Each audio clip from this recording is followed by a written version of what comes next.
तो कल हम लोगों ने लाइट का डिटेल डिस्क्रिप्शन किया था और समझा था उसका एनवायरनमेंट या प्लांट या एनिमल के एस्पेक्ट में क्या रोल है। आज हम लोग कवर अप करने जाएंगे जो नेक्स्ट क्लाइमेट का जो टॉपिक था वो क्या था, which was temperature.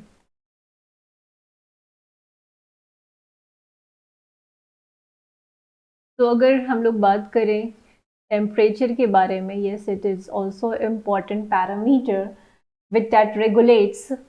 It is playing a very important role in regulating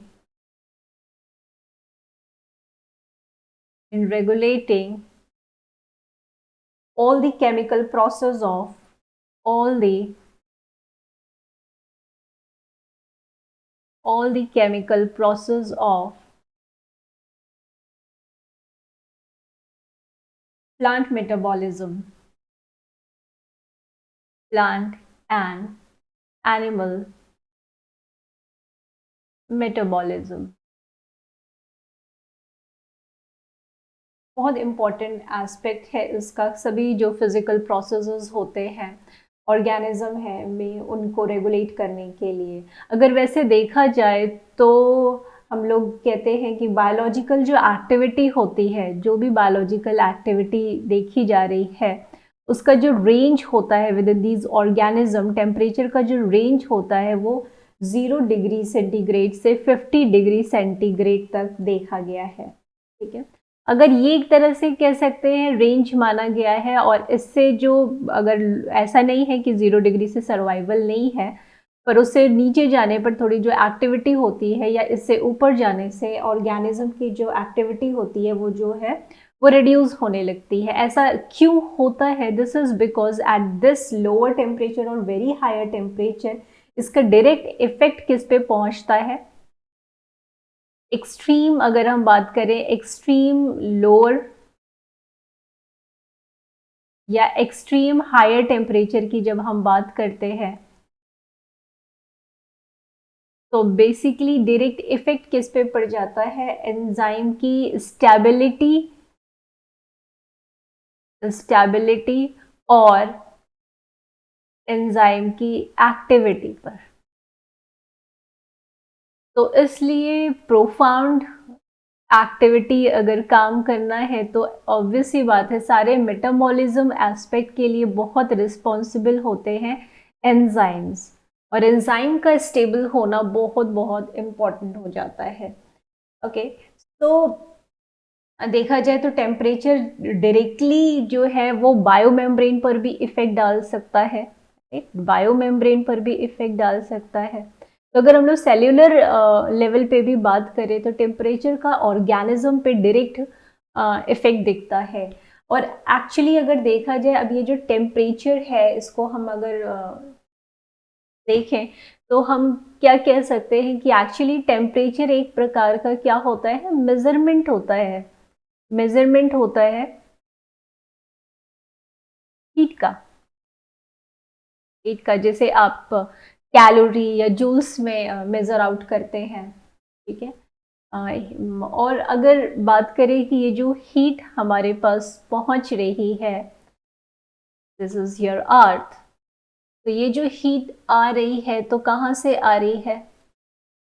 you know, सन की जो भी रेडिएंट एनर्जी है वो क्या पहुंच रही है, and this radiant energy is actually get converted to heat energy, और जिसकी वजह से ये हीट जो है वो रिटेन होती है अर्थ पे। तो एक तरह से अब देखा जाए ये जो अर्थ जो है वो एक तरह से हीट रिटेन कर रहा है, और ये जो हीट है ये भी रिटेन करना उतना ही इम्पोर्टेंट है, क्योंकि अभी जैसा हम लोगों ने बात कही ये ऑर्गेनिज्म के सर्वाइवल के लिए इम्पोर्टेंट हो जाएगा। और भी हो सकते हैं जैसे कि वॉल्केनिक इरप्शन है, वो जो है हीट ट्रांसपोर्ट कर रहा है, आपका सॉइल में ट्रांसपोर्ट कर रहा है, even in the atmosphere environment में भी वो ट्रांसफ़र कर रहा है। तो इस तरीके से और सबसे बड़ी बात है कि जो भी रेडिएंट एनर्जी जो है वो रेडिएट हो जा रही है वापस, तो वो क्या कर रही है, वो जो एटमॉस्फेयर है उसकी जो अपर लेयर है, उस इस प्लैनेट के अपर लेयर यानी ट्रोपोस्फियर, इनको थोड़ा गर्म करने में मदद करती है, तो जो जस्ट अबव द प्लैनेट होती हैं। तो यहाँ पे हम देख रहे हैं कि किस तरीके से जो हीट आपके इंटरनल एनवायरनमेंट प्लस एक्चुअली जो अर्थ को रिटेन करना हीट को बहुत ज़रूरी है, उसके बाद एटमॉस्फेयर में भी ये जो हीट है इस तरीके से कंजर्व की जा रही है। ओके, तो और अगर हम लोग बात करें टेम्परेचर का और कहाँ कहाँ रोल है in the growth of plant and animal, तो टेम्परेचर, जैसे लाइट की बात हम लोगों ने की थी, तो ऑब्वियस सी बात है टेम्परेचर हैज़ डिफरेंट एस्पेक्ट, बहुत एस्पेक्ट पे वो काम कर सकता है, क्योंकि टेम्परेचर इफेक्ट करता है तमाम केमिकल रिएक्शंस के लिए ज़रूरी है। Transpiration in plants, transpiration one of the process, assimilation,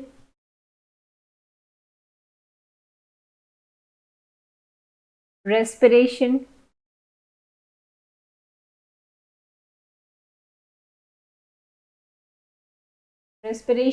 growth, seed germination, बहुत सारे टेम्परेचर के इफेक्ट हो सकते हैं प्लांट्स और एनिमल्स दोनों के ही केस में।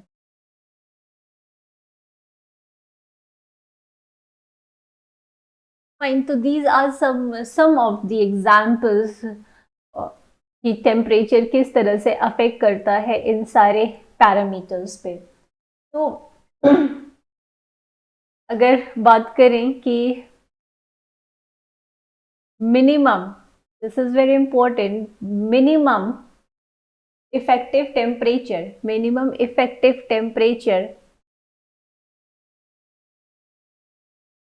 at which seed germinate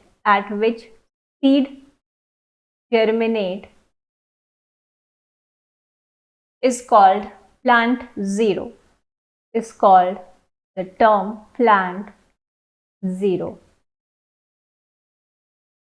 okay, और ये जो है वैरी करता है। फॉर एग्जाम्पल अगर बात करें तो स्प्रिंग, हम लोग एग्जाम्पल्स ले रहे हैं, तो स्प्रिंग व्हीट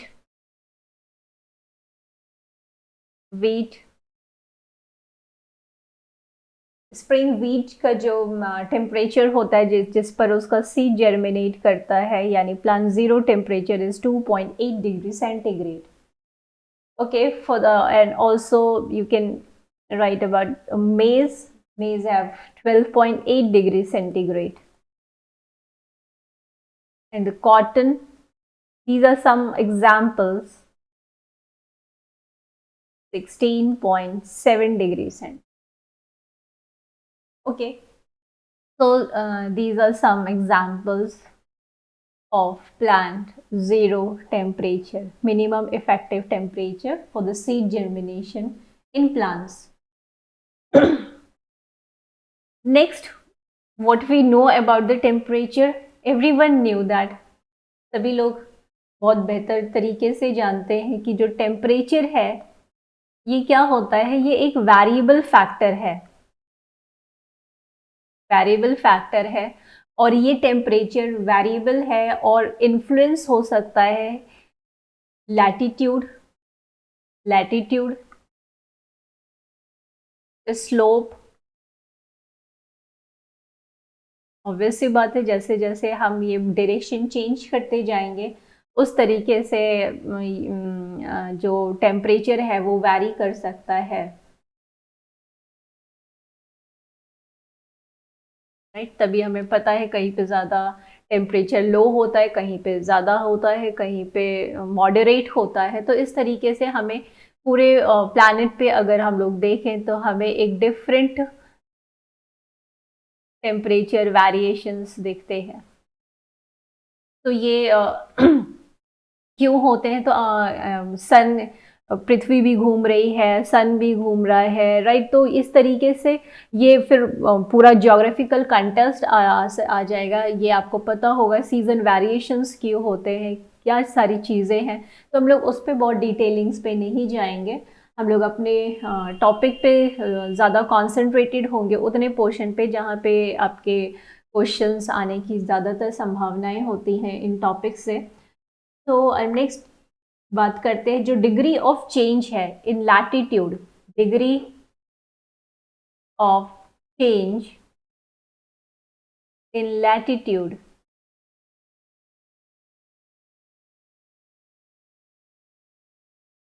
इन लैटिट्यूड और altitude, latitude or altitude is called as lapse rate, is called as lapse rate. Okay, so these are some definitions कि जैसे जैसे latitude और altitude पे जो variation हमें दिखता है, जितना कितना डिग्री चेंज हो रहा है टेम्परेचर में, उसे हम कहते हैं lapse rate. Now there is some more terminology which you must know कि जिस टेम्परेचर पे वेरी इंपॉर्टेंट, जिस टेम्परेचर पे सारे फिजियोलॉजिकल प्रोसेस जो है, फिजियोलॉजिकल प्रोसेस वो मैक्सिमम एफिशिएंसी से काम कर रहे हैं, तो उसको हम क्या कहते हैं, optimum temperature. They are termed as optimum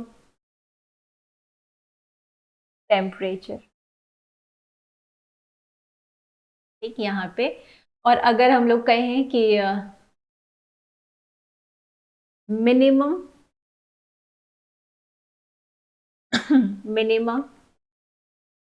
maximum and optimum temperature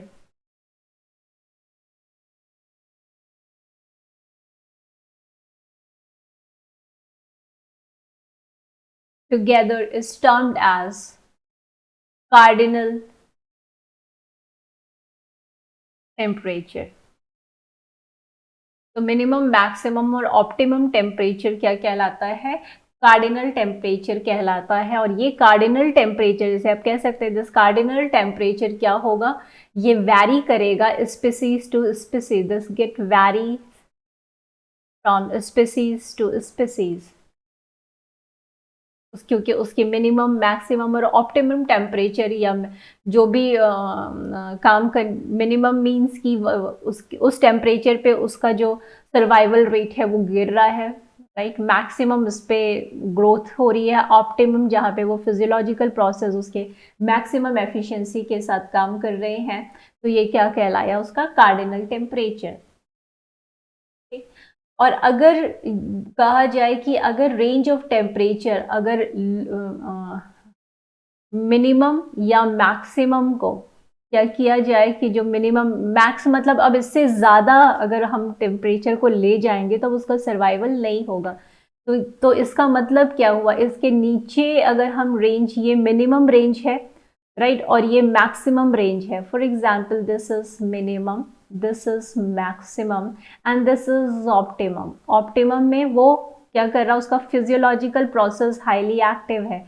minimum means अब इस टेम्परेचर पे कम होगा, इस टेम्परेचर पे भी कम होगा। तो कहने का सेंस ये है कि अब इससे और अगर आप कम ले जाएंगे या मैक्सिमम में और ज़्यादा अगर टेम्परेचर में उसको डाल देंगे तो क्या होगा, उसका जो मेटाबॉलिज्म एक्टिविटी है वो क्या होगी, वो धीरे धीरे ख़त्म होने लगेगी। और इसको हम क्या कहेंगे, ये एक तरह का लीथल टेम्परेचर आप उसको दे रहे हैं। तो यहाँ पे आप देख सकते हैं कि ये जो चीज़ होगी, हो सकता है डाई ऑफ कर जाए, क्योंकि सारी उसकी एंजाइमेटिक एक्टिविटी जो है वो रुकने लगेगी और मेटाबॉलिकली वो अब सर्वाइव नहीं कर सकेगा। तो वो क्या हो सकता है, डाई ऑफ कर सकता है। तो हम इसको लीथल टेम्परेचर बोल सकते हैं। ओके, एक रेंज ऑफ टेम्परेचर ये भी हो सकता है जहाँ पे एक रेंज ऑफ टेम्परेचर आप डिटरमाइन कर सकते हैं, रेंज ऑफ टेम्परेचर जहाँ पे उसकी एक्टिविटी जो है, एक्टिविटी जो है वो बहुत ज़्यादा बेहतर है, तो इसको हम लोग क्या कह सकते हैं, एक्टिविटी लिमिट। ठीक। तो इस तरीके से हम लोगों ने कुछ चीज़ों के टर्मिनोलॉजीज को समझा, और अब हम लोग और इम्पॉर्टेंट पॉइंट पर मूव कर रहे हैं, जहाँ पे हम कुछ और रेंज ऑफ टेम्परेचर ऑर्गेनिज्म के बिहाफ पे उनको हम कैटेगराइज करेंगे और समझेंगे। तो लेट्स स्टार्ट। तो जो ऑर्गेनिज्म होते हैं वो किसी पर्टिकुलर रेंज पर डिपेंड हो सकते हैं कि इस और या उनका क्या रिक्वायरमेंट है टेम्परेचर का, या कहाँ क्या उनका सोर्स ऑफ लाइट है, प्लस जो ऑर्गेनिज्म है वो किस तरीके से अपने बॉडी टेम्परेचर को रेगुलेट कर पा रहे हैं या नहीं कर पा रहे हैं। इन सभी बेसिस क्राइटेरिया को हम लोग एक जगह जो है वो फ्लो चार्ट के एस्पेक्ट में बना लेते हैं, तो वो आपको याद करने में इजी होगा, समझने में भी इजी होगा, और आप आसानी से उसको कोरिलेट कर पाएंगे। तो यहाँ पे अगर हम लोग बात करें तो हमारा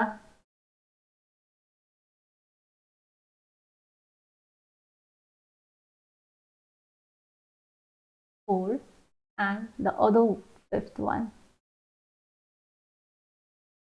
फाइन। तो अब हम लोग पहली जो हमारा है वो है source.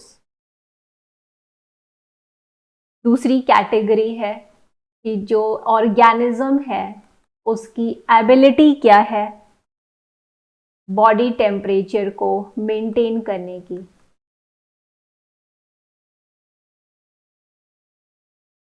Very important. Next is on the basis of range. Next one on the basis of requirement, कितना रिक्वायर्ड है उसको temperature. Next on the basis of stratification. ठीक है, these can be covered in mainly covered in different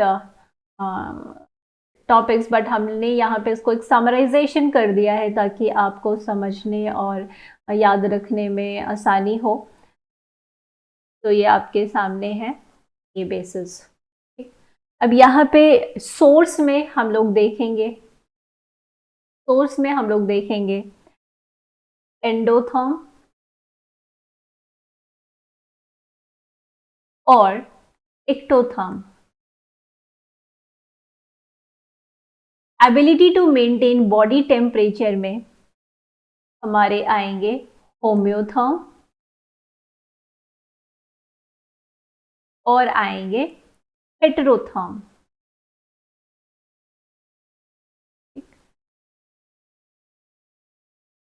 उसी तरह से एक range में हम लोग टर्मिनोलॉजी यूज करते हैं स्टीनोथर्मल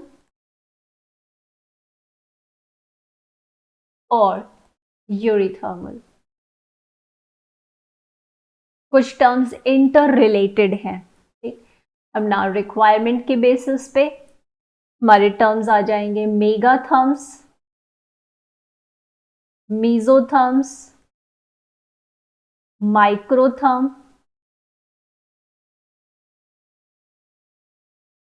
मीजोथर्म, माइक्रोथर्म एंड हेकेस्टोथर्म। स्ट्रैटिफिकेशन के बेसिस पे आ जाएंगे हमारे पास एपिलिम्नियन, बेसिकली वाटर बॉडीज के लिए एपिलिम्नियन। Then the next one is metalimnion.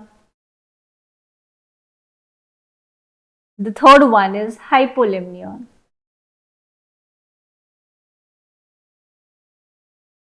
So these are some of the category on which we have described some terminology, and now we are going to understand those. तो अगर हम लोग सबसे पहली बात करें तो हम लोग आते हैं सोर्स की बात हम लोग करेंगे। सोर्स में हमारे दो चीजें आई। पहला आया एंडोथर्म और इक्टोथर्म। तो हम लोग समझते हैं इन टर्मिनोलॉजीज को। तो व्हाट इज दिस इक्टोथर्म? तो इक्टोथर्म वो एनिमल्स होते हैं जो कि बेसिकली रिलाई करते हैं किस पर, एक्सटर्नल एनवायरनमेंट में खुद को रेगुलेट करने के लिए। तो सोर्स क्या हो गया उनका? External environment. तो ऐसे याद रखना है, एक्सटर्नल एनवायरनमेंट पहली बात। तो एक्सटर्नल एनवायरनमेंट से अब क्या बात आप निकालेंगे कि वो animals, those animals which rely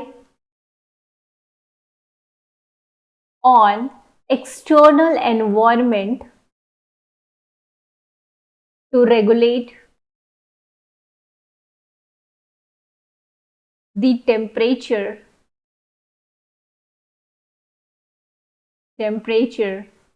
of its body.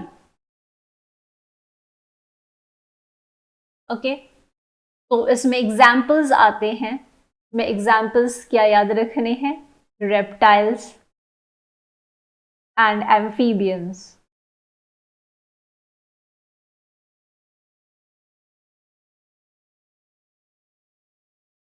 Okay next अगर हम लोग बात करें, नेक्स्ट टर्म क्या है हमारे लिए? एंडोथर्म। तो अब आप रिलेट कर पा रहे होंगे, जो एंडोथर्म्स होते हैं वो क्या होते हैं? उनके जो अंदर का टेम्परेचर है, यानी they can regulate their body temperature,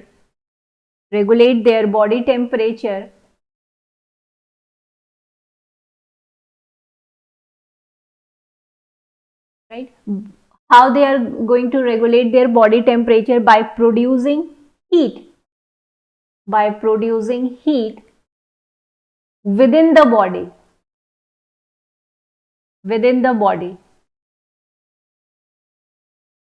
तो वो अपने अंदर खुद हीट को पैदा करके अपने बॉडी टेम्परेचर को रेगुलेट करने की कोशिश कर रहे हैं। तो इसमें क्या आते हैं? Birds and mammals. Very very important and crucial these information are, क्योंकि इसके बाद आपको और टर्मिनोलॉजी से इनको रिलेट करना होगा। ठीक, अब हम लोग नेक्स्ट अगर आते हैं एंड देखें,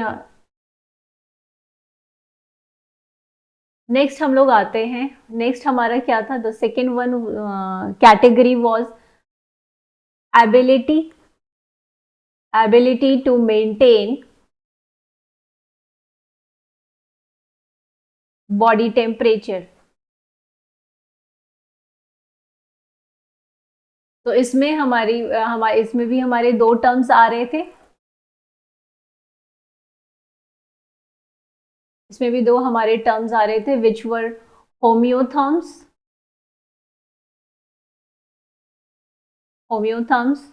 and other one is heterotherms. तो होम्योथर्म्स क्या होते हैं कि ये जो ऑर्गेनिज्म होते हैं,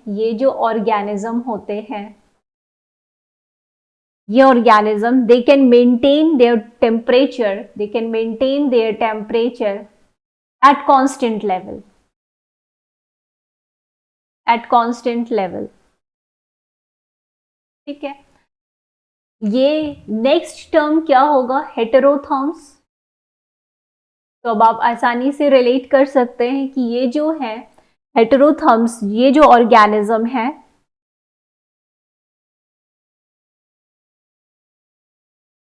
इनका जो टेम्परेचर है, इनका बॉडी टेम्परेचर वैरी करता है according to environmental condition. Okay तो अगर हम लोग ग्राफिकली भी चीज को, अगर क्वेश्चन में आपके आता है तो आप आसानी से रिलेट कर सकते हैं Suppose on the x-axis it is given environmental temperature,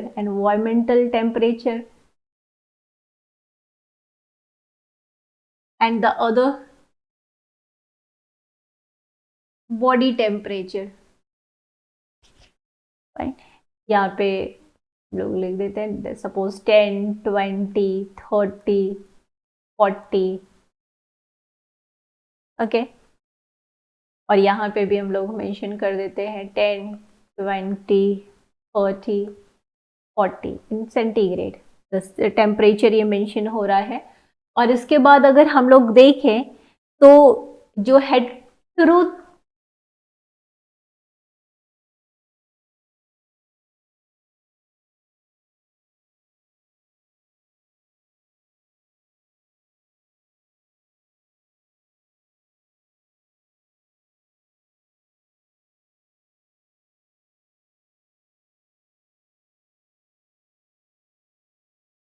आपको कुछ इस तरीके से अगर ग्राफ दिया हुआ है तो आप समझ सकते हैं ये जो है, जो अपना बॉडी टेम्परेचर, इनका बॉडी टेम्परेचर यहाँ पे मान लेते हैं 37 डिग्री सेंटीग्रेड है।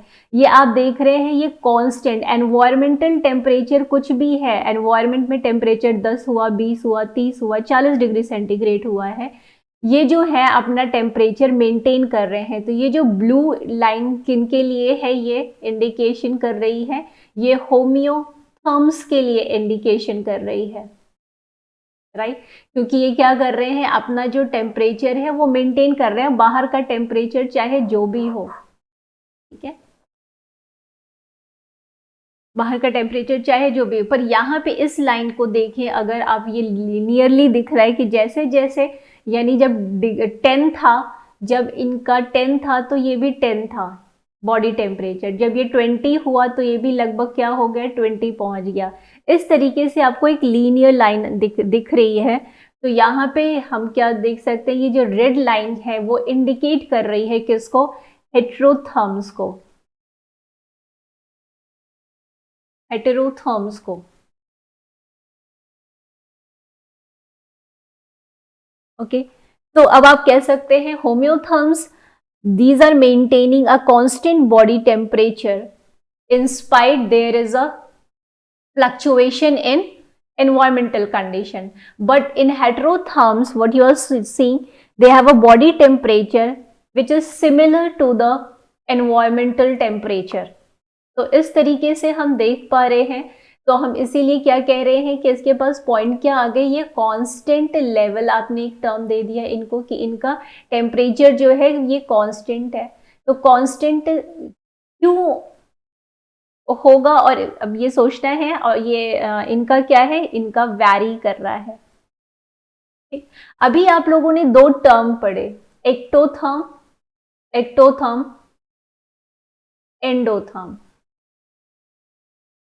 अब क्या होता है, कभी कभी मेंशन होता है कि होम्योथर्म को ही हम एंडोथर्म कहते हैं, पर अगर ऐसे देखा जाए तो आप खुद देख रहे हैं कि उन अकॉर्डिंग एक्टोथर्म और एंडोथर्म, ये जो टर्मिनोलॉजी होती है वो कैसे जनरेट की गई है, ये अकॉर्डिंग टू सोर्स हम बात करते हैं, ठीक है। यहाँ पे किस तरीके से ऑर्गेनिज्म अपने टेम्परेचर को क्या कर रहे हैं, कांस्टेंट, और वेरिएशन के आधार पे ये डेफिनेशन बनी है। तो यहाँ पे फिर भले ही ये बात आए कि homeotherm they are capable of maintaining their constant temperature, तो वो कैसे कॉन्स्टेंटली मेंटेन कर पा रहे हैं, बिकॉज दे हैव कैपेबिलिटी कि वो फिजिकल हीट ही अपने अंदर की ही जनरेट कर रहे होंगे, इंटरनल बॉडी टेम्परेचर जनरेट कर रहे होंगे, जिसकी वजह से वो मेंटेन कर पा रहे हैं। तो यानी homeotherms they therefore can be termed as endotherm, ठीक। तो क्या कह सकते हैं हम कि जो होम्योथर्म है कांस्टेंट लेवल पे अपना टेम्परेचर मेंटेन कर रहे हैं, वो क्यों कर पा रहे हैं, क्योंकि वो एंडोथर्मिक ऑर्गेनिज्म भी हो सकते हैं, क्योंकि वो अंदर ही हीट सोर्स जनरेट कर रहे हैं और कांस्टेंट लेवल को मेंटेन कर रहे हैं। अब यहाँ पे इसको देखिए, एक्टोथर्म को, एक्सटर्नल एनवायरनमेंट, वो एक्सटर्नल एनवायरनमेंट पे डिपेंड करते हैं। तो अब यहाँ पे आप देख सकते हैं हेटेरोथर्म जो है वो अपने टेम्परेचर या उन हेट्रोथर्म मतलब क्या हो गया, variation, hetero means variation, temperature means variation in temperature. तो ये वेरी क्यों कर रहे हैं, क्योंकि ये एक्सटर्नल एनवायरमेंट पे डिपेंड है। ठीक, तो एक्सटर्नल एनवायरमेंट पे डिपेंड है, therefore they are using the outer source. तो यहाँ पे ये भी डेफिनेशन हो सकती है। तो अब आप यहाँ पे इसको कंटिन्यू करके क्या कह सकते हैं, एक बेटर स्टेटमेंट अब दे सकते हैं, विच इज वेरी इंपॉर्टेंट। अब यहाँ पे, हाँ, यहाँ पे आप एग्जाम्पल भी देख सकते हैं जो एंडोथर्म है। एंडोथर्म क्या थे, एंडोथर्म में आपने एग्जाम्पल लिखे थे बर्ड्स एंड मैमल्स का, writing in very short, birds and mammals का। ओके, और यहाँ पे हम लोग ने लिखा था रेप्टाइल्स, फिश भी हो सकते हैं, एम्फीबियंस। ठीक है, ओके। तो अब यहाँ पे आप क्या कह सकते हैं, स्टेटमेंट क्या दे सकते हैं कि अब जो बर्ड्स एंड मैमल्स हैं, they are generally endothermic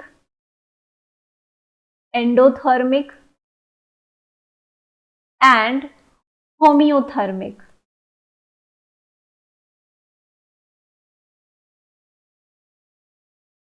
Okay, and other one is like fishes, amphibians and reptiles.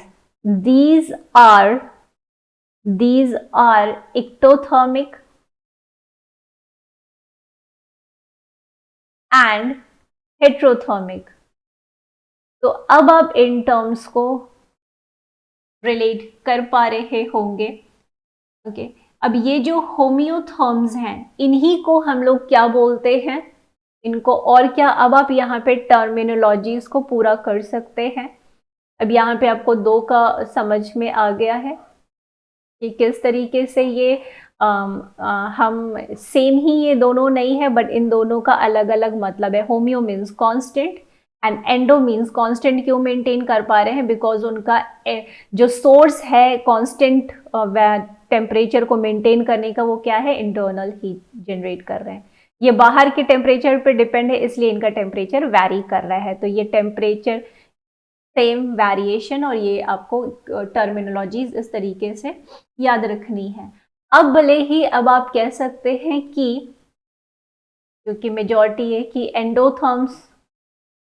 Endotherm कहें या वो फिर होम्योथर्म की तरह भी बिहेव कर रहे हैं, और अल्टीमेटली हम एक और टर्मिनोलॉजी यूज करते हैं इनके लिए, which is warm blooded. So warm-blooded animals are those which have the property to maintain or regulate their body temperature. Okay. Next one is ectotherm.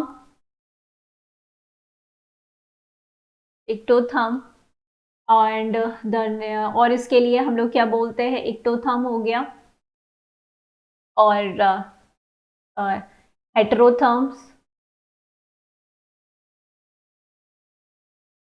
और क्या बोल सकते हैं, कोल्ड ब्लडेड,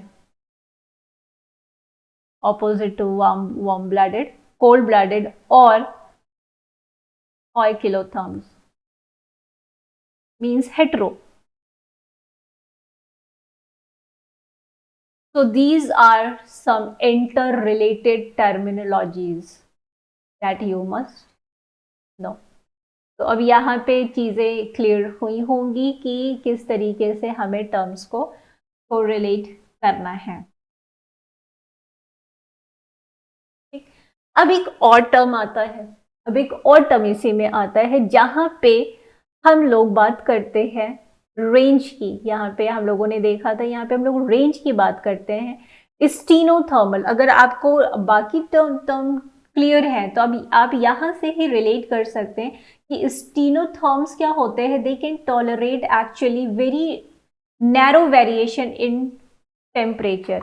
ये जो है रेंज की बात है, तो अगर थोड़ा बहुत हल्का वेरिएशन चलेगा, और यहाँ पे क्या है, यूरीथर्मल क्या होते हैं, ये वाइड वेरिएशन ले सकते हैं। तो ये आप, तो रेंज के बिहाफ पे अगर हम लोग यहाँ पे बात करें कि हम लोगों ने टर्म, या मैं एक बार इसको लिख देती हूँ, फिर आप रिलेट करने की कोशिश कर सकते हैं कि which is stenothermal and the other term is eurythermal. तो अब अगर इन दोनों ही टर्म को हम लोग बात करें तो यहाँ पे आपको क्या निकल के आ रहा है कि स्टीनो का मतलब होता है कि टॉलरेशन रेंज के भी यहाँ पे हम बोल रहे हैं कि ये जो ऑर्गेनिज्म है ये they are capable of tolerating, they can tolerate minimum और very narrow variation in temperature. ज़्यादा वेरिएशन करेंगे तो उनके लिए प्रॉब्लम होगी, ओके पर ये जो है दे can tolerate wide range of variation in temperature, wide range of variation in temperature. अब आप इन दोनों टर्म ये जो है, तो अगर यहाँ पे देखा जाए तो वार्म ब्लडेड एनिमल्स ये क्या कर सकते हैं, ये क्या ये कैपेबल हैं ज़्यादा वेरिएशन को टॉलरेट करने के लिए? नहीं, क्योंकि इनका पर्पस क्या होता है, इनका पर्पस क्या होता है यहाँ पे ग्राफ से आप देख सकते हैं। होम्योथर्म्स ये ज़्यादातर मेंटेन करते हैं अपना ही बॉडी टेम्परेचर, थोड़ा बहुत फ्लक्चुएशन शायद बियर अप कर सकते हैं, ठीक। तो ये यहाँ पे हम क्या कह सकते हैं कि दीज होम्योथर्म कैन बी स्टीनोथर्मल,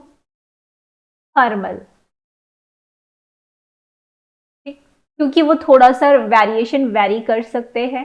पर यहाँ पे ये वाइड वेरिएशन, क्योंकि आप देख रहे हैं कि ये क्या, जैसे जैसे टेम्परेचर हो रहा है वैसे ही वैसे इनका टेम्परेचर वेरी करने लग रहा है, ठीक है। तो यहाँ पे ये वाइड वैरायटी और वाइड रेंज ऑफ वेरिएशन को कर सकते हैं। तो इनको cold blooded has capability to tolerate wide range of variation. तो ये हो गए हमारे यूरिथर्मल। तो इस तरीके से आप देख रहे हैं कि ये एकदम एग्जैक्टली ये टर्मिनोलॉजी सेम नहीं है कि इसको ही ये कहते हैं, इसको ही ये एक्चुअली इनकी प्रॉपर्टी है जो कि इंटर रिलेटेड है। अब ओके, तो यहाँ पे हम देख रहे हैं। और एक और चीज है कि जैसे ये जो टेम्परेचर हो, जो हेटेरोथर्म्स होते हैं, जैसे अब अभी उनका 20 एनवायरनमेंट में 20 डिग्री है तो उनका बॉडी टेम्परेचर 20 डिग्री होने लगेगा, 10 हुआ तो 10 होने लगेगा। अब बहुत ज़्यादा मतलब टेम्परेचर उनका एकदम ठंडा हो रहा है, तो अब क्या होगा कि अगर सन होगी, धूप निकलेगी, तो वो अपने आप को क्या करेंगे, धूप में जाने की कोशिश करेंगे, तो उसको कहते हैं बास्किंग। तो ये अपने सर्वाइवल के लिए दो चीजें करते हैं, बास्किंग और बरोइंग। और ये अगर 50 डिग्री सेंटीग्रेड पे पहुंच रहा है तो 50 डिग्री सेंटीग्रेड पर एनवायरनमेंट का टेम्परेचर पहुंच गया तो इनका बॉडी टेम्परेचर भी 50 पहुंचेगा। तो ये क्या करेंगे, बरो हो जाएंगे, एकदम बिल में चले जाएंगे, ताकि वो अपने बॉडी को, मतलब क्योंकि 50 डिग्री 60 उनका होने लगेगा तो एकदम उनका सर्वाइवल नहीं हो सकता है। इसलिए वाइड रेंज तो है पर एकदम एक्सट्रीम वाइड रेंज नहीं। तो यहाँ आप देख रहे हैं कि 10 से लेके 50 तक आप उनको सर्वाइवल हो सकता है उनके उसका, बट उसके आगे ले जाएंगे तो वो फिर प्रॉब्लम होने लगेगी। तो इस तरीके से वो अपने सर्वाइवल को कर रहे हैं। तो ये हमारे लिए हो गए सारे जो टर्म्स हैं जिनको हमें देखना था। तो अब ये तो हो गई जो इंटर रिलेटेड टर्म्स हैं ये एक दूसरे से, बट कैटेगरी अगर इसको देखें तो इनका सेंस जो है वो पूरा अलग अलग निकल के आता है। तो ये आपको ध्यान में रखना है। तो यहाँ पे भी आप देख सकते हैं एंडोथर्म कैन बी अ होम्योथर्म, वो अंदर अपनी हीट को मेंटेन कर रहे हैं, इसलिए कांस्टेंट टेम्परेचर है, थोड़ा मिनिमम वेरिएशन वो बर्दाश्त कर सकते हैं टेम्परेचर में। एक्टोथर्म बाहर जैसा टेम्परेचर होगा वैसा ही बॉडी टेम्परेचर होगा, इस वजह से इनका बॉडी टेम्परेचर काफ़ी ज़्यादा वेरी करता है, तो इसलिए हेटेरोथर्म कहते हैं। वाइड वेरिएशन हो रहा है वो बर्दाश्त कर सकते हैं, इसलिए ये यूरिथर्मल कह रहे हैं।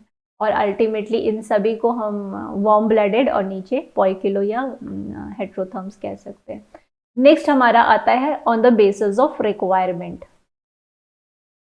तो रिक्वायरमेंट के बेसिस पे, रिक्वायरमेंट कितना टेम्परेचर रिक्वायर्ड है किसी ऑर्गेनिज्म के लिए, उस बेसिस पे अब हम लोग बात करने जा रहे हैं। और यहाँ जो हम लोग बात कर रहे हैं रिक्वायरमेंट का, यहाँ पे हम लोग बात स्पेसिफिकली प्लांट्स के केसेस की कर रहे हैं, प्लांट्स के केसेस की, ये याद रखना है क्योंकि प्लांट का डिस्कशन नहीं हुआ। तो अब हम लोग बात कर रहे हैं, जो पहली चीज आ जाएगी क्या, मेगाथर्म्स। मेगाथर्म्स, so these are plants that require great heat, बहुत ज्यादा हीट इनको चाहिए, तो मैं हीट इनको ज्यादा चाहिए, राइट। और इस केस में इनको अबेंडेंट मॉइस्चर भी चाहिए होता है। तो मेगाथर्म्स क्या होते हैं, जिनको अबेंडेंट मॉइस्चर भी चाहिए और हीट भी ज्यादा चाहिए, ठीक है, उनके ग्रोथ के लिए। तो वो होते हैं मेगाथर्म्स। मेगाथर्म्स एनिमल्स भी हो सकते हैं, राइट, और मिजोथर्म स्पेसिफिकली। नेक्स्ट आते हैं मिजोथर्म्स। यहाँ पे क्या बात है, जो प्लांट वार्म टेम्परेट एरियाज में, बहुत हीट नहीं बट वार्म एरिया होना चाहिए, वार्म उनको चाहिए। तो और उनका उसका जो टेम्परेचर, मतलब कि वार्म एरिया से मतलब क्या है कि अगर हॉटेस्ट मंथ आ गया, सबसे हॉटेस्ट गर्मी वाला जो महीना आ गया, तो वो हॉटेस्ट मंथ में लगभग एवरेज 22 डिग्री सेंटीग्रेड होना चाहिए। और कोल्डेस्ट में, अगर बहुत कोल्डेस्ट मंथ आया तो उसमें 6 डिग्री सेंटीग्रेड से लेस नहीं होना चाहिए। तो ये होते हैं मिजोथर्म्स। तो इसमें एनिमल की कैटेगरी में भी होता है, इसी तरीके का बिहेवियर अगर एनिमल्स दिखाएं तो वो मिजोथर्म्स कहलाते हैं। बाकी नेक्स्ट, फिर हम लोग प्लांट्स की ही बात कर रहे हैं। नेक्स्ट है माइक्रोथर्म। तो माइक्रोथर्म क्या होते हैं, प्लांट जो कि एक्सट्रीम लो टेम्परेचर में सरवाइव करते हैं। तो एक्सट्रीम लो टेम्परेचर में जिनका सर्वाइवल पॉसिबल हो पाता है वो कहलाते हैं माइक्रोथर्म्स। फिर नेक्स्ट टर्म है हेकेस्टोथर्म्स। हेकेस्टोथर्म्स होते हैं, these are actually cold tolerant plant of polar regions. Okay, तो ये ध्यान में रखना है, ये सारी टर्मिनोलॉजीज, कौन कहाँ किसका बेटर सर्वाइवल है और उसके बिहार पे उसका क्या नाम है। नेक्स्ट हमारा एक टर्म आता है, फिर लास्टली हमारा आता है स्ट्रैटिफिकेशन। ये बात की जाती है on the basically for the water bodies.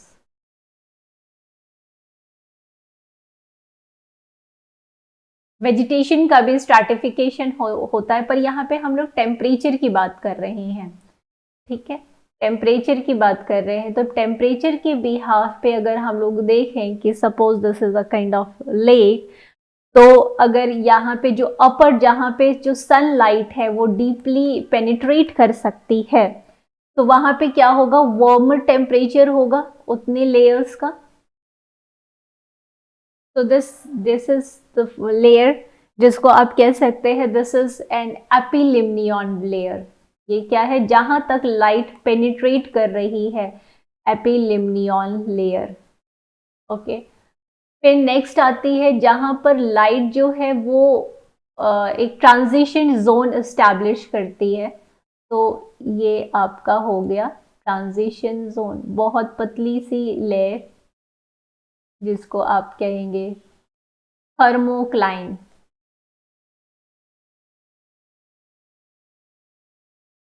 Next इसके बेनीथ आता है जो हाइपोलिम्नियन। हाइपोलिम्नियन,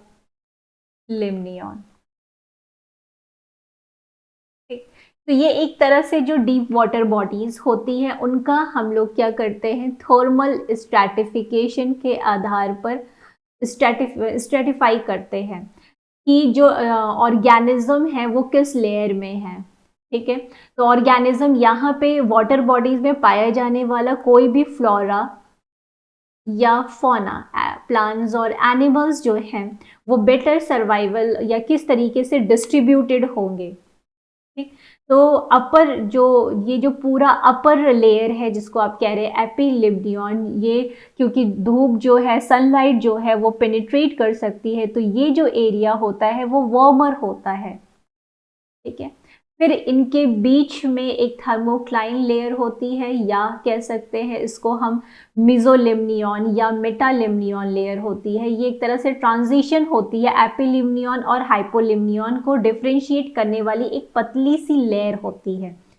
ठीक है। ये जो बॉटम लेयर होती है ये क्या होती है, ये यहाँ तक भाई सनलाइट पेनिट्रेट नहीं कर पा रही है, तो यहाँ पे आपका जो टेम्परेचर होगा वो क्या होगा, कोल्ड होगा। और एक और इम्पॉर्टेंट बात है, ये जो थर्मल स्ट्रैटिफिकेशन आप बात कह रहे हैं, ये बेसिकली अगर देखा जाए तो ये आपका उन जगहों पे जैसे टेम्परेट लेक जहाँ पे ज़्यादा ठंड पड़ रही है वहाँ पे, और ट्रॉपिकल में ऐसा नहीं देखने को मिलेगा क्योंकि वहाँ रेगुलर ज़्यादा लंबा पीरियड समर का होता है। राइट। पर यहाँ पे इस तरह का टेम्परेट लेक्स में इस तरीके का थर्मल स्ट्रैटिफिकेशन देखने को मिल रहा है जहाँ पे फ्लोरा और फौना अकॉर्डिंगली डिस्ट्रीब्यूट हो रहे हैं अकॉर्डिंग टू द टेम्परेचर। तो इस तरीके से हम लोगों ने इसको भी देख लिया, इस टर्म को भी हम लोगों ने बेटर समझ लिया कि क्या फीचर है। बाकी थोड़ी सी और इस लेक के बारे में किस तरीके से, क्योंकि स्प्रिंग में कुछ और चीज़ें होंगी, ठीक, जो ऑर्गेनिज्म है वो कहीं और पाए जाएंगे, विंटर में कहीं और होंगे, फिर there is a fall over turn, और ये हम लोग बाद में देखेंगे इसको, जहाँ पे हमें ये सारी चीज़ों का डिस्कशन करना है। फिलहाल टेम्परेचर के बिहाफ पे थर्मल स्ट्रैटिफिकेशन टेम्परेट लेक में कैसे होता है यहाँ पे ये दिखाया गया है। ठीक। तो इतना याद रहना, एपिलिम्नियन वार्मर लेयर होती है, अपर साइड में होती है, और हाइपोलिम्नियन लोएस्ट लेयर होती है और कोल्ड होती है। इन दोनों को अलग करने वाली एक पतली सी लेयर जो पाई जा रही है उसको थर्मोक्लाइन बोलते हैं, जो कि एक ट्रांजिशन सबजोन होती है, और इसको हम लोग मीजो या मेटालिम्नियन भी कहते हैं। ओके। सो अब हम लोग बात करते हैं, दूसरी चीज आती है कि effect of different temperatures on animal body size, temperatures on animal body size।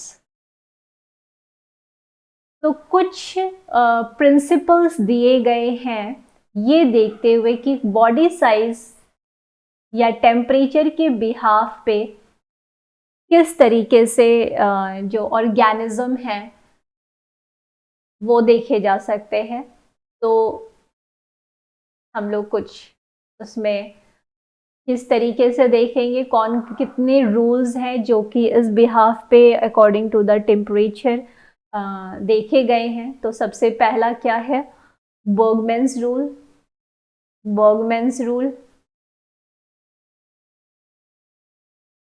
So these are rule equal. Next one is Allen's rule. Third one is Rensch's rule.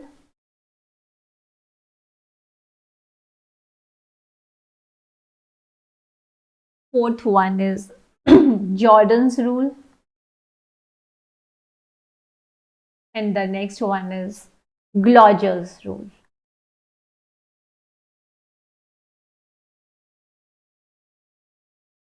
So these are rules which are important for your competitive exams, right?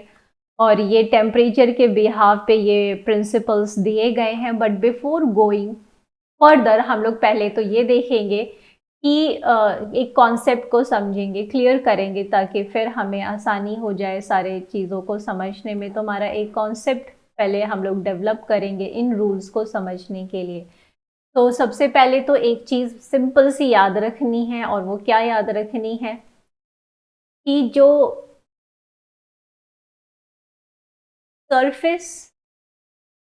Surface to volume ratio, actually it is inversely proportional to the body size, ये याद रखना है। Okay, inversely proportional to the body size. अब इसको apply करना है। पहले तो सरफेस एरिया समझ लिया, वॉल्यूम किसी एनिमल का कितना कितना बड़ा वो वॉल्यूम रखा है। फॉर एग्जाम्पल अगर हम लोग पोलर बियर का एग्जाम्पल लेते हैं तो देखने के लिए क्या होगा कि वो जो उसका जो सरफेस एरिया है उसके वॉल्यूम के कंपैरिजन में वो क्या होगा, कम होगा। तो मैं ऐसे लिख रही हूँ सरफेस और वॉल्यूम, तो जो उसका सरफेस एरिया होगा वो कम होगा कंपैरेटिव टू वॉल्यूम। अब अगर हम बात करें कि उसका सरफेस वॉल्यूम रेशियो की वैल्यू कम आएगी कि ज़्यादा आएगी, क्योंकि आप यहाँ पे फॉर एग्जाम्पल अगर हम 2 डिवाइडेड बाई 10 कर रहे हैं तो ये यहाँ पे क्या आ जाएगा 0.2, यानी वैल्यू क्या हो जाएगी, वो कम आएगी, यानी सरफेस वॉल्यूम रेशियो क्या होगा उसका, कम आएगा। क्यों? क्योंकि जो अपर वैल्यू है वो कम है और जो लोअर वैल्यू है वो ज़्यादा है। और जब भी डिवीजन होगा तो हमारा क्या आएगा, surface volume ratio in that case कम आएगा कंपैरेटिव टू। अगर आप यहाँ पे सरफेस वॉल्यूम रेशियो अगर सरफेस ज़्यादा कर दे वॉल्यूम कम कर दे तो opposite will be the case. तो इसी कॉन्सेप्ट को थोड़ा सा अप्लाई करना है आप लोगों को। तो अब यहाँ पे आप देखें कि ऐसे ही चीज़ को लेके चलिए, तो यहाँ पे इसी चीज़ के लिए आप अप्लाई करें। फॉर एग्जाम्पल आप दिमाग में ले आए स्मॉल एनिमल, स्मॉल एनिमल, और यहाँ पे आप लिख लें लार्जर वन, लार्जर एनिमल्स। तो स्मॉल एनिमल्स जो है वो क्या होंगे, उनका मकसद क्या होता है कि वहां पर देखा गया है कि ये स्मॉल जो जितने हैं तो वहां पे उनकी हीट लॉस ज़्यादा है, लार्ज हीट लॉस है, लार्ज हीट लॉस है। ठीक, वो आप कोरिलेट अभी कर लेंगे। यहाँ पे क्या है, लेस हीट लॉस हो रही है, या आप कह सकते हैं यहाँ कंजर्व किया जा रहा है हीट। तो अभी कॉन्सेप्ट को रिलेट करना होगा। तो आपने क्या देखा कि स्मॉल एनिमल के केस में हीट लॉस ज़्यादा हो रही है, लार्ज एनिमल के केस में हीट लॉस कम है, यानी कि कम होने का मतलब कि हीट को बचाने की कोशिश की जा रही है। तो अब ये चीज़ हो कैसे रही है, ये हो कैसे रही है, तो सिंपल क्या चीज़ है, अब इसी कॉन्सेप्ट को अप्लाई करते हैं कि यहाँ पे देखा गया कि जो सरफेस वॉल्यूम रेशियो है हमें पता है इनवर्सली प्रोपोर्शनल होता है बॉडी साइज के।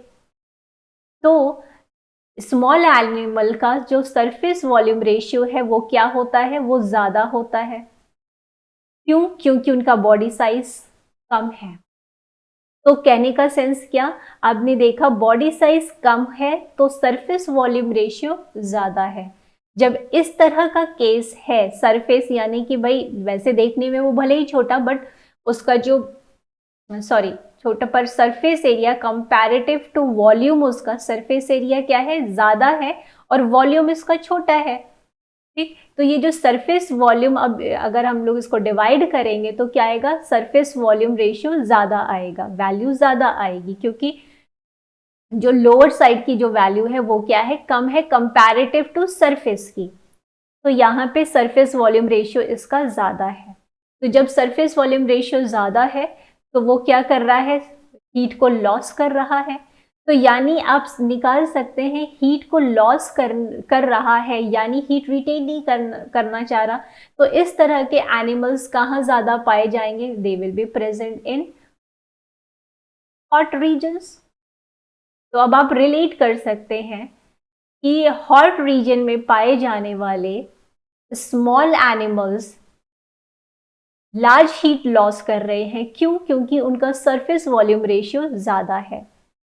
ठीक, क्योंकि टोटल बॉडी साइज जो है कम है पर सरफेस वॉल्यूम रेशियो ज़्यादा है, जिसकी वजह से वो हीट को ज़्यादा लॉस करेंगे और उन सर्वाइवल फैक्टर को बढ़ा देंगे। ठीक, तो ध्यान में रखने के लिए, तो सरफेस टू वॉल्यूम तो यहाँ पे कम है, तो इस तरह से सरफेस वॉल्यूम रेशियो क्या आएगा, वो ज़्यादा आएगा, और ज़्यादा आएगा तो बॉडी साइज कम हो। तो ये वाली चीज़ है। तो अब आप इसके लिए भी वैसा ही चीज़ निकाल सकते हैं। यहाँ पे क्या होता है कि सरफेस वॉल्यूम रेशियो जो है वो कम है और बॉडी साइज ज़्यादा है, जैसे अभी आपने पोलर बियर के केस में देखा। तो वहां जब सरफेस वॉल्यूम रेशियो कम होता है, याद रखना है सरफेस वॉल्यूम रेशियो कम होगा तो कंजर्व हीट आसानी से हो पाएगी। ठीक है, तो ऐसे लोग कहाँ रहना पसंद करेंगे? जिनको हीट को रिटेन करना है, जैसे एग्जाम्पल हम लोगों ने पोलर बियर का देखा, तो ये जो है कोल्डर रीजन में ज़्यादा रहेंगे। तो यहाँ पे भी आप वही चीज़ लिख सकते हैं कि इनका क्या है, सरफेस और वॉल्यूम। तो इनका वॉल्यूम कितना बड़ा होता है, बहुत बड़ा, सरफेस कम होता है, तो इसलिए जो सरफेस वॉल्यूम रेशियो आएगा वो क्या आएगा, कम आएगा। तो अब हम लोग इस इन बातों से पूरी एक चीज़ निकाल सकते हैं कि जो सरफेस वॉल्यूम रेशियो है, it is actually directly proportional to heat loss. तो सरफेस वॉल्यूम रेशियो जो है वो अगर कम है तो हीट लॉस क्या है, हीट लॉस वो भी कम है, जैसा कि हम लोगों ने इस केस में देखा। यहाँ पे हीट लॉस कम है, हीट लॉस लिखना है, ये याद रखना है, हीट लॉस। अगर सरफेस वॉल्यूम रेशियो ज़्यादा है तो हीट लॉस ज़्यादा होगा, जैसा कि हम लोगों ने यहाँ पे देखा। तो इस तरीके से आप रिलेट कर सकते हैं दोनों ही चीज़ों को।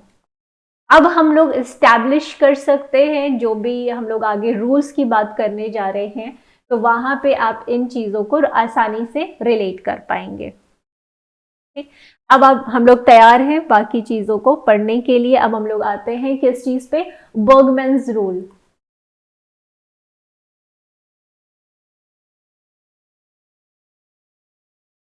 तो जो हमारा पहला ये है बर्गमैन्स रूल, ये एक्चुअली में 1847 में गाल बर्गमैन ने नोटिस किया कि जो भी बर्ड्स हैं या लार्जेस्ट स्पीसीज होती हैं, जो लार्जेस्ट स्पीसीज होती हैं वो कहाँ पे पाई जा रही हैं, वो पाई जा रही हैं कोल्डर रीजन्स में।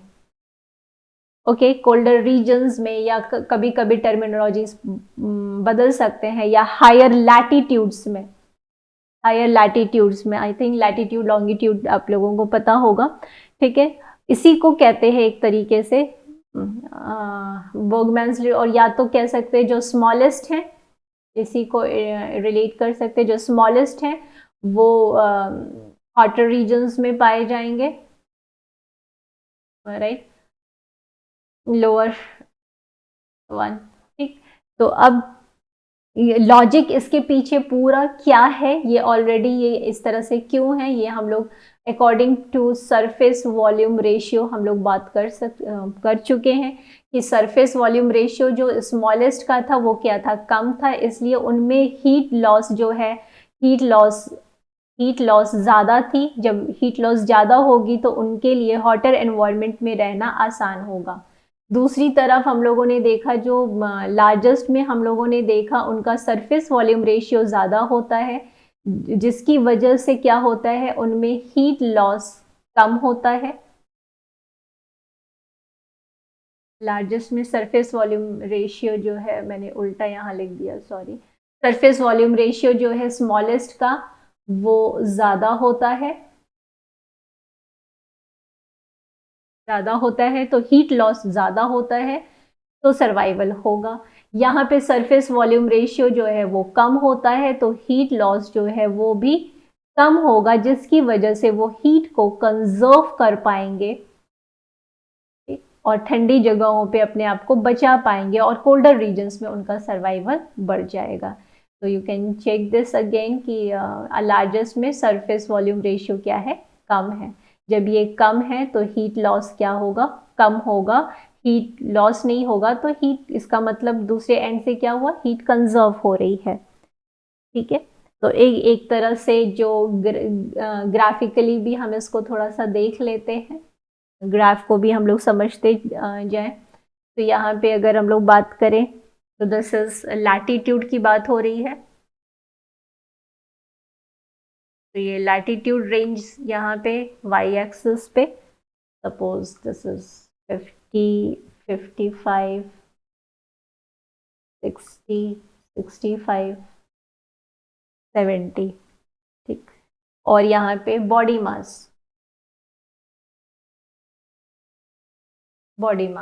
तो यहाँ पे हम लोग अगर करें 175 केजी में है, 200 किलो, फिर 225 एंड 250, इस तरीके से केजी में वेट बढ़ रहा है। तो दोनों ही केस में ऐसे देखा गया कि जो फीमेल्स का केस देखा गया तो वहाँ पे कुछ इसी तरीके का देखने को मिला कि जैसे जैसे लैटिट्यूड्स की तरफ गए बॉडी साइज बढ़ रहा था, तो क्या हुआ कि लार्जर एनिमल्स जो हैं वो कहाँ पाए जा रहे हैं,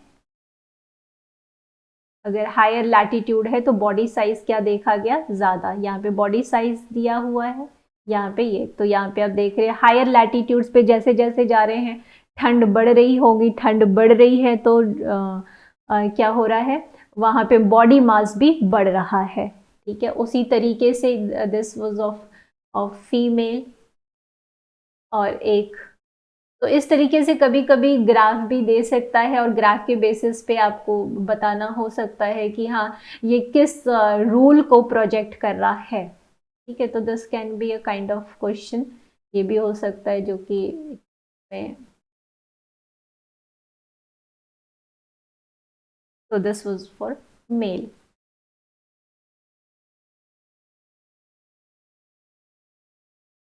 तो आप इस तरीके से अप्लाई की, यहाँ से आपको ध्यान में देखना होगा कि ओके यहाँ पे वाई एक्सिस पर, सॉरी एक्स एक्सिस पर लैटिट्यूड है और यहाँ पे भी वही देखने को मिल रहा है, यहाँ पे डॉट्स बना दे रहे हैं कि, तो यहाँ पे भी क्या दिख रहा है, बॉडी साइज जैसे जैसे बढ़ रहा है, सॉरी लैटिट्यूड जैसे जैसे बढ़ रहा है वैसे वैसे बॉडी साइज बढ़ता हुआ दिख रहा है एनिमल्स का। तो यहाँ पे वही क्या अप्लाई हो रहा है, बर्गमैन्स रूल अप्लाई हो रहा है।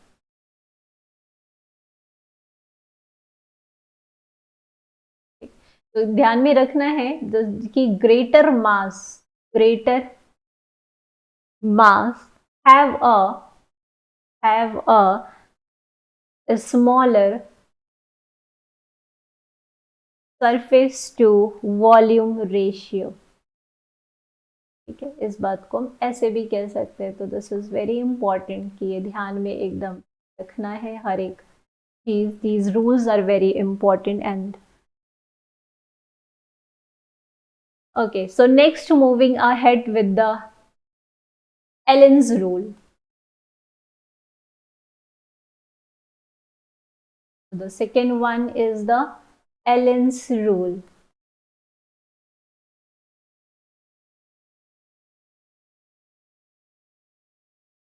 तो जो दूसरा पैटर्न है, हाँ एक और चीज यहाँ पे याद रखनी है कि ये जो है बेसिकली किसके लिए अप्लाई किया जा रहा है, this is for endotherms. Endotherms क्या होते हैं ये हम लोग ऑलरेडी डिस्कस कर चुके हैं। तो जैसे ही, तो आप एग्जाम्पल्स में आप देख सकते हैं, यस मैमल्स एंड बर्ड्स के केसेस में ये आपको देखने को मिलेगा। सभी एनिमल्स पे नहीं अप्लाई करना है, this is not for all animal, not for all, तो ये भी ध्यान में रखना है। तो स्पेसिफिकली किसके लिए, एंडोथर्म्स के लिए। तो एंडोथर्म्स क्या होते हैं ये सारा कुछ डिस्कशन कर लिया गया है। अब हम लोग मूव करते हैं,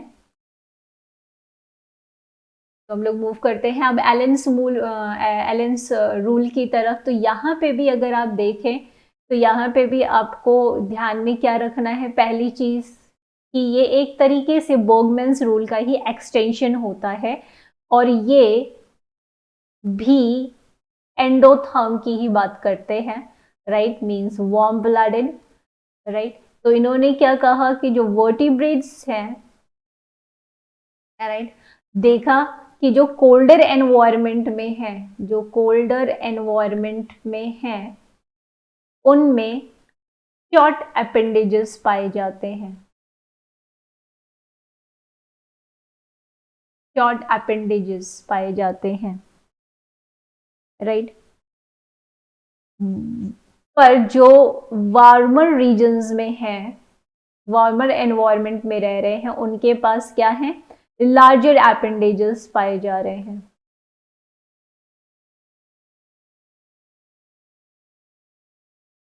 राइट।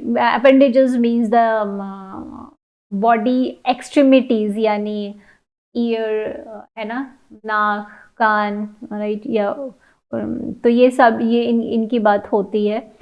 तो यहाँ पर उन्होंने आप वही चीज़ अप्लाई कर सकते हैं कि यहाँ पे शॉर्ट अपेंडेजेस हैं और यहाँ पे क्या है, लार्जर अपेंडेजेस हैं।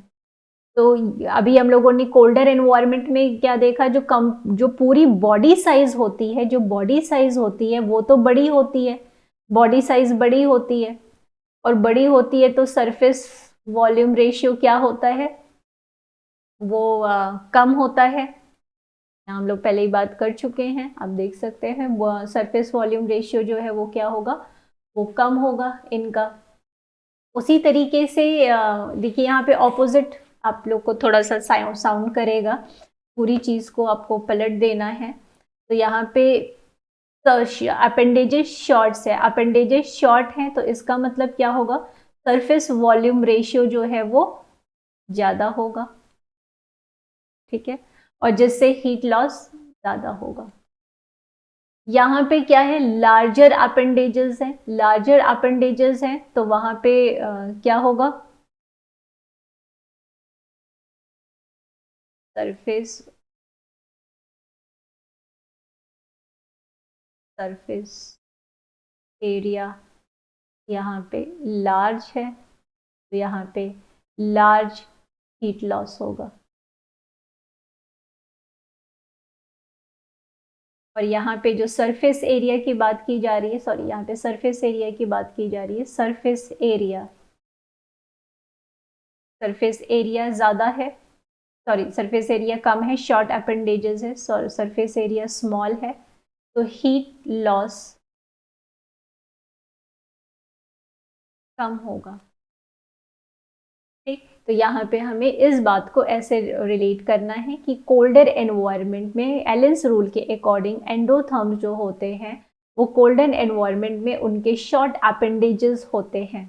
तो शॉर्ट अपेंडेजेस की वजह से उनका जो सरफेस एरिया होता है, सरफेस एरिया की यहाँ बात हो रही है, सरफेस एरिया होता है वो स्मॉल होगा, छोटा छोटा है, तो सरफेस एरिया छोटा होने के कारण हीट लॉस कम होती है,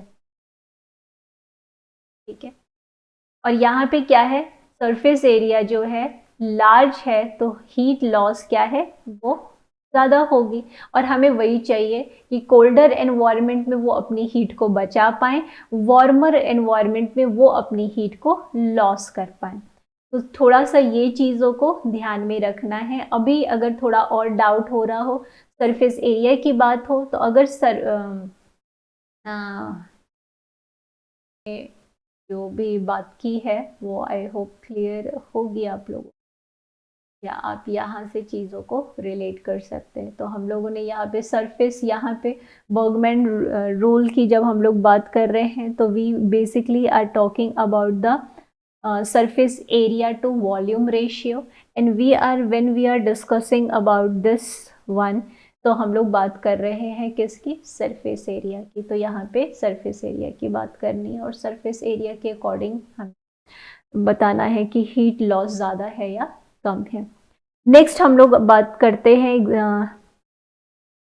जैसे कि आर्कटिक एनवायरनमेंट में, फॉर एग्जांपल देखा जाए आर्कटिक यानी कोल्डर रीजन होता है, आर्कटिक एनवायरनमेंट में जो आपके होते हैं हेयर्स एंड फॉक्सेस होते हैं, हेयर्स और फॉक्सेस, तो उनके अगर आप कान देखिए तो वो क्या होते हैं, छोटे होते हैं, तो इस तरीके से वो हीट लॉस को बचा पाते हैं। तो ये हमारा हुआ एलेंस रूल। ओके, नेक्स्ट हम लोग आते हैं रेंशेस रूल की तरफ। तो बाकी जो रूल हैं वो भी बहुत ऐसे ही इजी से है, राइट, बहुत ज़्यादा आपको इसमें नहीं ध्यान दिमाग लगाना है। तो let's start with the third one, Rensch's rule.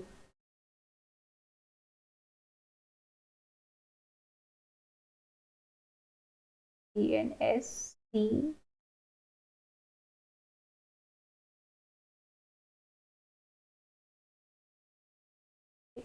तो इसमें क्या होता है, इस रूल के अकॉर्डिंग जो भी रेसेस हैं बर्ड्स की, तो उनकी जो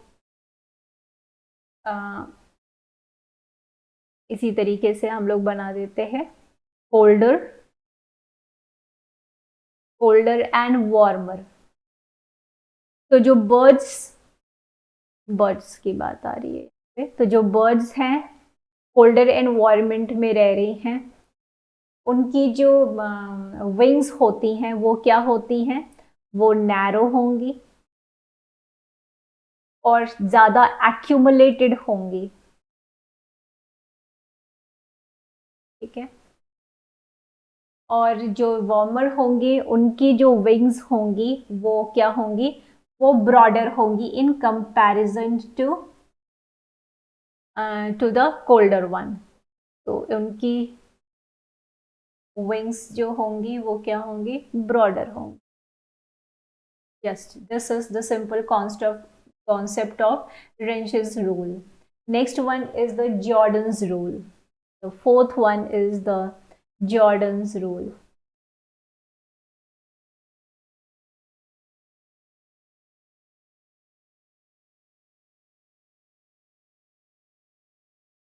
जॉर्डन्स रूल में क्या होता है कि यहाँ पे भी किसकी बात की गई है, यहाँ पे फिशेस की बात की गई है।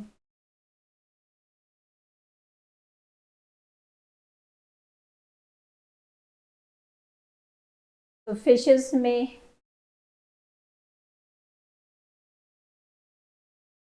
हम लोग बात करें तो colder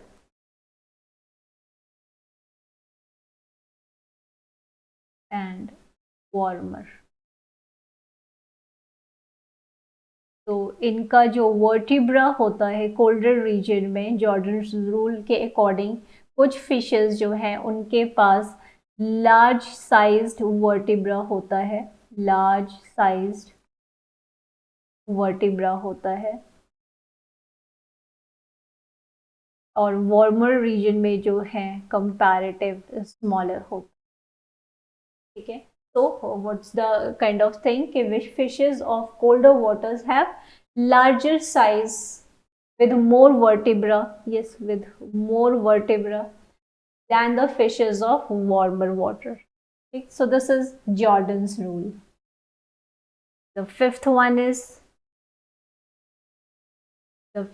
is Villoger's rule. This is also very simple. Villoger's rule क्या होता है, बेसिकली पिगमेंट्स के बेसिस पे इसको डिस्क्राइब किया गया है और ये बहुत इजी है याद रखने के लिए आपके, क्योंकि हम जानते हैं पिगमेंट्स या कलर देने के लिए कौन सा पिगमेंट रिस्पॉन्सिबल होता है मेलानिन पिगमेंट। तो क्या होता है कि अगर देखा गया इसमें भी कि colder one and warmer one, तो यहाँ पे क्या देखा गया कि जो इंसेक्ट्स, बर्ड्स और मैमल्स होते हैं, सब इंसेक्ट्स, बर्ड्स एंड मैमल्स जो होते हैं, यहाँ पे लिख दिया जाए कलेक्टिवली क्योंकि दोनों ही की इनकी बात हो रही है, इंसेक्ट्स, बर्ड्स एंड मैमल्स। तो जो वार्मर रीजन में हो रहे हैं उनका पिगमेंटेशन कैसा है, डार्क है, ये एक आइडिया भी है आप लोग को। और जो कोल्डर रीजन्स में हो रहे हैं उनका पिगमेंट जो है वो क्या होता है, कम होता है इन कंपैरेटिव टू लेस।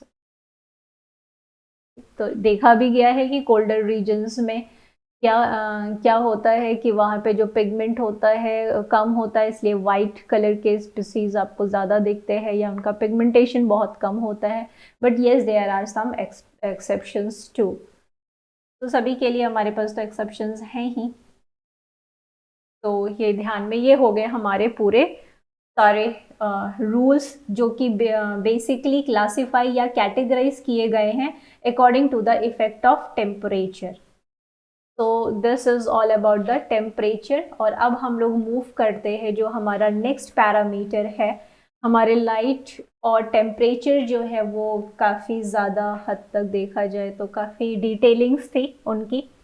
पर वाटर रेस्ट हम लोग का क्या बचा है, water, wind and atmospheric gases. फिर हम लोग मूव करेंगे इडाफिक फैक्टर्स के।